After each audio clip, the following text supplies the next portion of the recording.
वजीर आला पंजाब मरियम नवाज के प्रोग्राम सेहतमंद पंजाब के तहत चिन्योट में सेहत मेला का इनेकाद कर दिया गया। डिप्टी कमिश्नर सफीउल्लाह गोंदल ने DHQ अस्पताल में 3 रोजा सेहत मेला का इफ्तिताह कर दिया।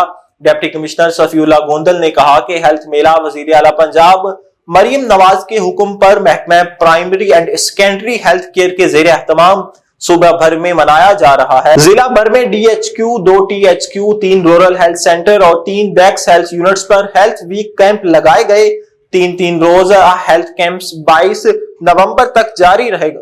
3 रोजा हेल्थ कैंप 22 नवंबर तक रोजाना की बुनियाद पर काम करेंगे। हेल्थ कैंपस में आम शहरी को सेहत से मुतल्लिक मुकम्मल आगाही फराहम की जाएगी। हेल्थ कैंप्स में तिबी मुआयना, तशखीस और इलाज मुआवजे की तमाम तर सहूलियात बिला मुआवजा फराहम की जा रही हैं। डिप्टी कमिश्नर ने मजीद कहा कि जिला भर में लगाए जाने वाले इन कैंपस में की जिले इंतजामिया, CO हेल्थ और दीगर टीमें निगरानी कर रही हैं। हेल्थ वीक कैंप के इफ्तिताह के मौका पर MS DHQ doctor Mohammad Ahmed Khan भी हमरा थे।